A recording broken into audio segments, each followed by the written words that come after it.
amma jawweedha wannin juu akka gaafa hajjiidha itesan bineensa nama nyaatu kana si wali qabee Oromoo fideeti rabbi dhiifama gaafattee hin jaansi gale.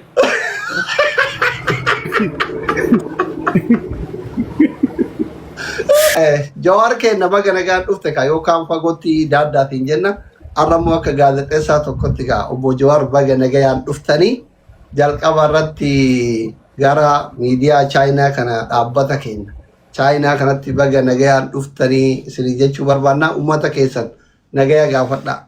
Ammoo wanni beena nama beeytu beeyta. Bareeda ammoo. This is fascinating. Dura hundi keessan galatooma anuma xiqqoo ibsa gabaabaa tokko isin kenneetiin gara mariitti seenna. Hedduun keessan dargaggeeyyii dura gaafan biyya alaa dhufu amata amma gaa umriitii na dulloomsuuf deemtan amma 20 dura 2005 dhufe Istanbul California biyya Ameerikaa akkaan dhageen Ameerikaa nama tokko hin beekuun ture nama Oromoodha. So somaan internet barbaaduun faaltoo waan jedhanii ture viidiyoo illee qabu sagaleedhaan akkuma kanatti nama hedduu seenna. Achirraa inni eegalee hojii sooshaal miidiyaadha. Kanaaf qabsoo kana keessatti gara sooshaal miidiyaa kanaan seene. Booda feesbuukis waggaa eegaluu warraa xiqquma 5,010 dura feesbuuk seene keessa jechuudha. TikTok kun immoo na jala dabre anaa hidhaa jiru populaar ta'aa dhufe. San boodaniin qaane yoon gara TikTok kana dhufe ijoolleen na foggorti jeetiin sodaadhe osoo waan jedhan dhufe. Garuu isa powerful platform eegaan siyaasatti as deebi'ee gama sooshaal miidiyaatiin uummataaf dubbachuu eegale kana gama feesbuukiin numaan maxxansaa baatii lamaan dabre kana ijoollee tiimaa jira tiima natuu kana gargaaru algooriizim analysis goone presenteeshinaan godhus marii goonus namni kalqiin akka jirutti irra jireessi gara TikTok kana jira. Even gama Facebookiyaas gara YouTubeis namni dhufu referraalli isaa asirra dhufa. So this is a powerful tool. Tokko saniif hin jiru. Lammaffaa namni hedduun maa jedhan kan jedhu meeshaan miidiyaan hawaasa jedhamu kun meeshaadha. Meeshaadha. Qawwee fudhattee takka diina irratti hin daawwattaa takka firaas ittiin daawwachuu dandeessa meeshaa tokko. Boroofa ittiin daawwachuu dandeessa takka sangaa kee jala ajjeesuu dandeessa. Sooshaal miidiyaa kana kanatti itti fayyadamuun keessatti hirmaachuun keessattuu namni keenya bakka jirutti.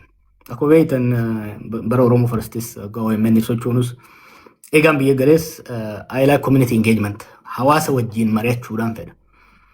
Waan yaada namni tokko hoggansi tokko waan hawaasa keessa jiru yoo hin beekin yoo hin dhagayin hawaasaniif furmaata fiduu tarsiimuuf karoora baasuu hedduudha rakkata jechuudha. Saba kanaaf wanni as dhufeef namoonni hedduun akka xiqqoo gurgurama qaban hin beeka. Wanni as dhufeef akkan isin tajaajilu yoo barbaadan taate uummata kiyya kana akkan tajaajilu barbaade itti dhaquu danda'uudhaan qaba jechuudha. Irraa fagaadhee osoo hin ta'in itti dhaquu danda'u. Kanaaf pilaatfoormii amma jiran kana keessa TikTok kun engage godhuudhaaf wayyaadha kan jedhuudhaan koofiyaas nama keessanii nama tottolchitanii. Kanaaf kaameraa torban dabre kan waa hedduun arge. Waggaa namni keenya hedduu rakkatu dur communityidhaatu uummataa dubbata. Dur masgiidaaf charchiitu dubbata.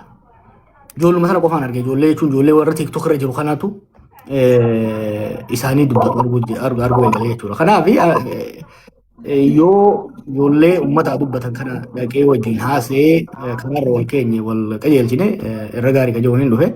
Kanaaf isinis gaafee waanuma feetan waan naamusa waan safuun cabsine alatti dachii fi samii jidduu waan Oromoo fi biyya teenya laallata. Gaafii gaafattan tan danda'uun hin deebisa. Taan itti rafeetiin du'aa itti godhee kitaabaas itti ilaalee deebiitti deebi'uu danda'a ni mari'anna jechuudha. Haala biyya keenya jiru irrattis haala addunyaarraas mari'achuu dandeenya. Gaafilee walitti qaqqabaa turtan gaa namoonni isinitti ergaa turanii. Gaafilee san dhiyeessaatii egaa inni gootan booda oodiyaansii keessaa isaa doon bilbila ammoo akkamitti akkan isinii kennuu danda'an hawaasa keessaayis dhiyeessuu dandeessanii akkasitti bal'inaan haasofna gara oolmaa irraa laallee gara fuulduraatis torbanittis haa taatu torban lamatti akka baatetti bifa kanaan dhufne yaada uummataa gaafii uummataa fudhachuudhaaf teenya jechuudha. Waan naqee baltaniif galatooma. maqaa bareedaa qabdan tokkoof doktora. Galatoomii Jawaar kiyya galatoomii ulfaadhu. Jalqaba kaab jarjarra qabda ayyee gaafadhu. Ayyee galatooma warri ma dhuftaniisi hundi keessanuu mana kana miliyoona galcha arraboo du'aayii goonaati isinit du'aayii goona. Oromoo fi Rabbi waan xiqqoon gaafatanii tanaaf miliyoona isin gaafanna. Galchaadha hangaafiiniin hin qabu yeroo baay'ee jijjiiramni kun eega dhufeerraa eegalee uummata Oromoo kanarraa du'aatiin buqqaatiin gudeedamuun hin dhaabbanne uummanni kun rakkina guddaa keessummeessaa jira. Jijjiiramni uummata kanarraa dhufees hin jiru. San gubbarraan mootummaan kun mootummaa Oromooti. Warri kaabaa yoo nu dhufe mootummaa keenya nu jalaa fuudhaa. Yoo abiyyichi kaaftan eenyuchi kaa'attanii warra kaabaa nuu fiduu deemtanii je'eeti namni dubbataa dhuguma akka namni juusan warra kaabaa fiduu deemtammoo waan qophooytanii jira. Itti aansuudhaan hooggansi gaafa dheengadda wal mari'attan san siyaatilitti marii guddoo gootan sun gartee mariin sun eessarra jirti. Eessarra geessee hajuu tasadaffaadha. Addi bilisummaa Oromoo wanti filannoon tun feeka. Filannoon tun hin barbaachiftu osoo jaaniiti. Ija guduunfatanii deeggartootaa fi namoota irra guddaa dhaga'uu didanii waan kana itti seenuu qabna jedhanii itti seenanii har'a bakka bal'ataa wantiidhaa mollaafaan caffee Oromiyaa seenetti beenyaa lammii caffee Oromiyaa seenuu dadhabe. Dhuguma PP'n gartee maaltu mudate duraan parsantiin qoodaaf jeetii waadaa naqee hooggantoota garii shashawwadee akkasitti wanta godhe maaltu mudate sadeenuma tana gaafinti galatooma. Galatoome ulfaadhu walirratti deebifta moo takka takkaa jalaa deebiftaaf Jawaar? Lamaan tokko daballu. Okay. Murtii. Okay. Akkam jirtan isin hundinuu baga nagaan dhuftanii baga walaa garee galatoomaadha. Masduree sadii jalatti gaafuma muraasan qaba. Gaafiin kiyya gameessa rogeessa siyaasaa Obbo Jawaar Mohammadii fi gara kanaanillee dhaloota bakkuma inni jirutti gabaa bakkuma inni jirutti waa itti gurguratanii baga dhuftee jennaani akka namoonni garii yaaduu miti. Bakka dhaloonni jiru duraanis hafeen beeku. Especially social media namoota itti fayyadama social media namoota gurguddaa akka biyyatti jiranirraa barsiisee keessaa tokko isa.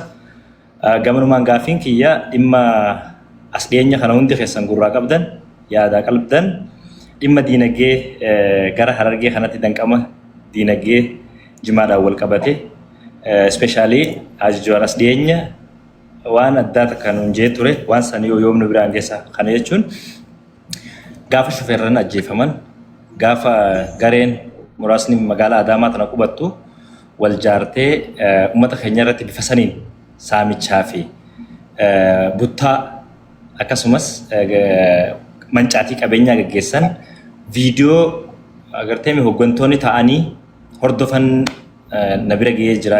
Dhiyeenyatti simbiraan geenyaa sarpiraayiziin ta'inaa waan jiru tokko garree sunillee hedduu malee nu yaachisee eegu jirra.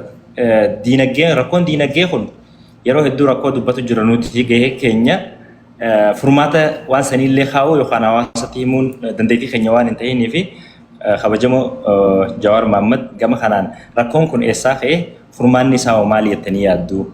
Gaafiin lammaffaadha dhimma buqqaatii uummata keenya Arsiiti. Hawaasni Arsiidha akkuma yaadattan torbee lama dura akka biyyatti kaabaa kibbaan bahaaf dhihaan even Oromoota amantii Ortodoksii itti dulchisaa turan haga ustaazotatti uummata kanatti uummanni kun if dura wanni kun karoorfameef dhuguma ummatichaattu mana amantii gubee yoo gubee ta'e Arsii naannoo garaagaraa keessa masgida qofaa jira manneen amantaa garaagaraan jiru lammiin hin jiru akkamiin waliin jiraatee as ga'e hawaasni bal'aan kun akkamiin waliin jiraatee as ga'e akkamiin waliin jiraachaa jira rakkoon kun ka'umsi isaa eessaa xumurri isaa furmaanni maal jettanii yaaddu Obbo Jawaar Mohammad Gaaffiin sadaffaadha.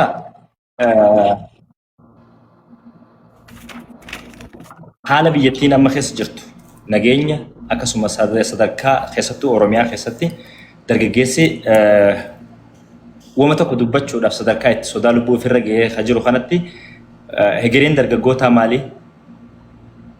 Dargaggoonni Oromoodha. Akkasuma immoo dhimma daangaati irraa gadi fageessee kan inni dubbachuu barbaadu dhimma daangaa wal qabatee rakkoon kun yeroo waggoota 8 dabreef cinaaksaniin mooyyaaleen akkasuma gara Baalee kanaan keessattuu ispeeshaalii gara Somaalee wal daangessuun jarri kun hayyama eenyurraa harkataniiti as torbuma kana keessa akka ragaatti isin dhiyeessuu danda'a gara nama 5-6 kan bordoddeetti ajjeefaman maaliif irra deddeebiiwwan kun godhama akkamitti eenyu abdataniiti bulchiinsi mootummaa naannoo Oromiyaattis mootummaa qaba waraanaa fi qaba uummata kana bulchaa naannoo Somaaleettis ta Oromiyaa hungeenya silaa humna akkamii abdii eenyu qabaattee daangaa kanaan dhidhiibamiinsi daangaa butamiinsi daandii saamichi qabeenya diinagdee uummata keenya akkasuma maqaballeessiin hawaasa bal'aa irratti godhamaa jiru kun ka'umsi isaa maali? Xumurri isaa hoo rakkoon kun furmaata bifa akkamiin argatuu danda'a? Dhaloota kanaafis hawaasa nu daawwatuufis osoo ifa nu gootanii jaa galatoomaa ulfaadhaa. Ulfaadhu galatoomii murtii. Jala deebisee deemu. Gaafi jabduu kaaftan ka sheekaabaa kaase yeroo adda addaas mari'annee jirra. Look bakki qabsoon Oromoo jirtu tun bakka qabsoon uummata Afrikaa eega cunqursaa kolonii jalaa bahan booda keessa seenan keessa wal fakkaatti. Uummattoonni Afrikaa bar 17ffaa irraa 17th century 18th century irraa kaasee kolonii jala turanii qabsoo jalqaba bar 20ffaa 20th century irratti godhaniin walakkaa irratti walaba bahan bilisa bahan cunqursaa alagaa jala. Waggaa cunqursaa alagaa jala bahan booda waan adda addaa mudatan. Hawwiin ka ture maali? Alagaadha kan cunqursu, alagaadha kan nyaataa jiru. Kanaafuu alaguma yoo ofirraa kaafnu taate hamaa koo hamataa koo jedhanii yaadan. San booda jaatamoota keessa Koongoo kaasii Zimbaabuween booda garuu Keeniyaa biyyoonni hedduun sirna kolonii Biritishaa taatu, ka Firaansisaa taatu, ka Poorchugiizaa taatu jalaa walaba bayan. Garuu akka hawwan sanitti roorroon irraan dhaabanne. Roorroon alagaadhaa kaatee hafteeti roorroon firaa dhufte jechuudha. Alagaan saamamuun hafteeti iyyaalli isaan keessaa ba'e isaan saamuu eegalee jechuudha. So waan meeqa gara lamatti yoo xiqqaate bakka lama gurguddaatti bayan. Tokko sirna abbaa irree koloniyaalizimii takkaa'uu faranjootaa jalaa ba'eeti sirna abbaa irree gurraachotaa jala kufe. Fakkeenyaaf biyya koo durbaa fudhachuu dandeenya jechuudha. Tokko sirna abbaa irree ijaaruu waan hin dandeenyeef wal waraansa keessa seenee extreme case Koongoo fudhachuu dandeenya jechuudha. Biyyoota hedduu hagoodha akka hawwanitti gara dimokiraasii qacaan. Probably Botswanaadha akka fakkeenya kaasuu dandeenya jechuudha. Uummanni keenyaaf yeroo dheeraadhaaf sirna gita bittaa warra biraa jala ture. Qabsoo addaa yeroo dheeraa godhe booda bara 2018 abdiin silaa gara roorroo waliigalaa maaliif uummanni tokko hoggaa qabsaa'u roorri isaan alagaa waan ta'e qofa osoo hin ta'in roorroo jibbeeti kan qabsaa'u. So nutis akka biyyoota Afrikaa biraatitti roorroo alagaa jalaa kaaneeti roorroo murna nu keessaa bahee jala seenne jechuudha. Kanaaf bakki amma itti ilaaluu qabnu kanuma Afrikaatiin nu mudate. Warri Afrikaas Keeniyaa fudhanne fakkeenya biyyaan yeroo waggaa 3 akkas keessa taa'e yoo fudhanne gita bittaa Biritish jala turanii san booda Keenyaataa bulchiinsa sirna Jomo Keenyaataa jala san booda inumaa akka sirna hammaata bulchiinsa Moi jala turanii san booda Kibaakii jalatti gara malti paartii dimokiraasii ce'anii jeequmsatti illee seenanii amma stable dimokiraasii ijaaruu danda'anii jiran jechuudha warri Keeniyaa. Nutis wanni amma wanni nu mudate waan Afrikaa san mudateedha. Kana sirriitti hubachuun barbaachisaadha. Sirna alagaa gita bittaa alagaa jalaa baaneeti sirna saamichaa nama keenya jala seenne. Hanga Koongollee hammaatuu baatu ka hawwine Botswanaadha. Ka arganne Keeniyaa under Keeniyaa ta'a under Moi hammaatee garuu hanga Koongoo kan hammaatiin keessa seenne jechuun murnaa amma jiru kanaan. Murnaa amma dura alagaa irraa dhufeen ajjeefamaa tumamaa turre saamamaa turre. Ajjechaan amma bifa lamaan hamtu. Tokkoffaa takka namni keenya akka bara murna kana ajjeefamee hin beeku. Duuti mana mana seente. Dur lolli namni keenya gammoojjii Harargee gammoojjii Baalee lola keessa ture saamamaa ajjeefamaa buqqaafamaa ture. Amma wanni uranee buqqisuu jaan jidduu kana siniimaa ture takka jira. Uranee balleessu. Uranee jechuun scattered settlement jechuudha. Baadiyyaa kana keessa gandii biroo asii, gandii tolaadhaa asii, gandii akkasii jaanii tattaa'u kanaa jiraami. Riphee lolaan kana keessa jira jaaniitti bubuqqaasu turan warra dargiidha. Warri Haile Sillaaseetis. Eessa akka godhe buqqaasaa turan. Amma ganda keenyarraa kaasee gara tumtuu furdaa jiran gara baadiyyaatti. Gara labuu kanatti. Baale immoo gara Gin'iirii gara Sawweenaatti. Harargee gara gaara mul'ataatti. Gara gadiitti gara xarafaatti jechuudha. Kan sun godhamaa ture. Har'a uraneen kamtu buqqa'u jira. Shawaadhaan buqqa'u jira jechuudha. Heartland jidduuratti buqqa'u jira jechuudha. Ajjechaan lafti amma arsiidhaan lolaan heeban arsii amma ladachiin jaantun I don't think mootummaa kana dura rasaasni tokko dhuka'ee waan beeku natti fakkaatu. Rasaasni sargi irratti dhukaasan. Qawweewwan qaban eeboodhaan deemamu yoo beeytan. Santuu san keessa seenne jechuudha. So gita bittaa alagaa jalaa babbaanee jirra. Saamicha ajjecha murmuru Orma waliin mari'ata.